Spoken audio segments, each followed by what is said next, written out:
రాశి జాతకుల జీవితంలో ఈ యొక్క మార్పు అయితే కలగబోతుంది.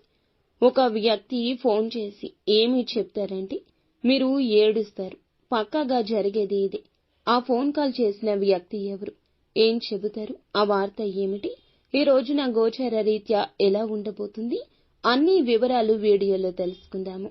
వీడియో మీకు నచ్చితే తప్పకుండా ఒక చిన్న లైక్ చేసి మమ్మల్ని సపోర్ట్ చేయండి. ఇక ఆలస్యం లేకుండా వీడియోలోకి అయితే మనము వచ్చేద్దాం. దుర్గా భవానీ జ్యోతిషాలయం మీ యొక్క ప్రతి సమస్యకి పరిష్కారం చెప్పబడును. అన్ని విషయాలు ఫోన్లో స్వయంగా చెప్పబడును. ప్రేమ, పెళ్లి, ఉద్యోగం, వ్యాపారంలో నష్టాలు, భార్యాభర్తల మధ్య గొడవలు, కోర్టు సమస్యలు, మనశ్శాంతి, ఆరోగ్య శాంతి, లక్ష్మీ శాంతి, గృహశాంతి, దిష్టి తీసిన నిమ్మకాయలు దాటడం, నరదిష్టి, నాగదోషం, ఆరోగ్య సమస్యలు, ఎటువంటి సమస్యలకైనా పరిష్కారం చూపబడును. మీ సకల సమస్యలకు పరిష్కారం చూపబడును. స్త్రీ పురుషులకు ఎటువంటి సమస్యలున్నా 100% పరిష్కార మార్గం చూపబడును. గురూజీ రామరాజు గారు. Phone number 9121191826. ఈ రోజున మీరు ఏ పని చేసినా కాస్తంత నెమ్మదిగా సాగబోతుంది. తెలియకుండానే ఒక సమస్యలో మాత్రం చిక్కుకుంటారు. జాగ్రత్తలు తప్పక తీసుకోండి. జాగ్రత్తలతో పాటుగా ఆలోచించి అడుగు వేయండి. తెలిసి తెలియక ఏదో ఒక తప్పు గతంలో చేసి ఉండొచ్చు.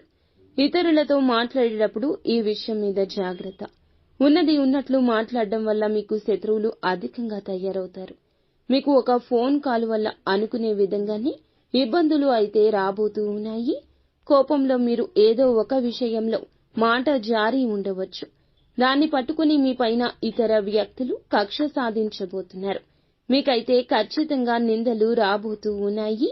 నమ్మినా నమ్మకపోయినా ఇదే వాస్తవము. ఏదైనా విషయం గురించి నిజాలు తెలుసుకుని మాట్లాడే ప్రయత్నం చేయండి. ఎక్కువ మటుకైతే మీరు మాట్లాడకుండా సైలెంట్ గా ఉండడమే మేలు. అయితే ఖచ్చితంగా ఈ రోజున ఈ ఫోన్ కాల్ అయితే వస్తుంది. తెలిసి తెలియక తొందరపాటు వల్ల చేసిన తప్పు వల్ల మీరు తిట్లు తినబోతున్నారు. మీకు తెలియకుండానే అది జరిగి తీరుతుంది. కానీ మీపై నిందలు ఖచ్చితంగా వస్తాయి. ఏదైనా మాట్లాడేటప్పుడు మాత్రం తగిన జాగ్రత్త తీసుకోండి.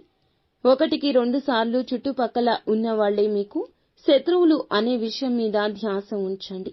ఏదో విషయంలో మీరు కోపంలో ఏదో ఒక మాట తూలి ఉండొచ్చు, జార విడిచి ఉండవచ్చు. దాన్ని పట్టుకుని మీ పైన వారు ఖచ్చితంగా కక్ష సాధించే యత్నం చేస్తారు. మీరు వెక్కి వెక్కి ఏడుస్తారు. నిందల పాలు కాబోతూ ఉన్నారు. ఏదైనా విషయం గురించి నిజం తెలుసుకుని మాట్లాడడం చాలా వివేకము. అయితే ఒక ఫోన్ కాల్ రూపంలో మీకు మాత్రము తిట్లు అయితే కలగబోతూ ఉన్నాయి. దీన్ని ఎవ్వరూ తప్పించలేరు. మీరు చెయ్యని తప్పుకు కూడా అబాసు పాలు కావచ్చు. ఒక్కొక్క దానికి సంబంధం ఉంటుంది. ఈ మాసంలో ఈ రోజున మిశ్రమంగా ఉంటుంది. ఏ పని చేసినా నెమ్మదిగానే ఉంటుంది. తొందరపాటు నిర్ణయం మంచిది కాదు. కుటుంబంలో ప్రేమలు పెరగబోతూ ఉన్నాయి. పాత ఆరోగ్య సమస్యలు తీరిపోయే అవకాశం ఉంది.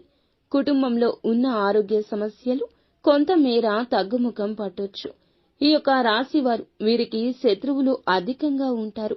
ఏ పని చేసినా కానీ ఈ యొక్క రోజున నెమ్మదిగానే సాగుతుందని ఒకటికి పలుమార్లు గుర్తుంచుకోండి. కావున ఏ పెట్టుబడి పెట్టొద్దు.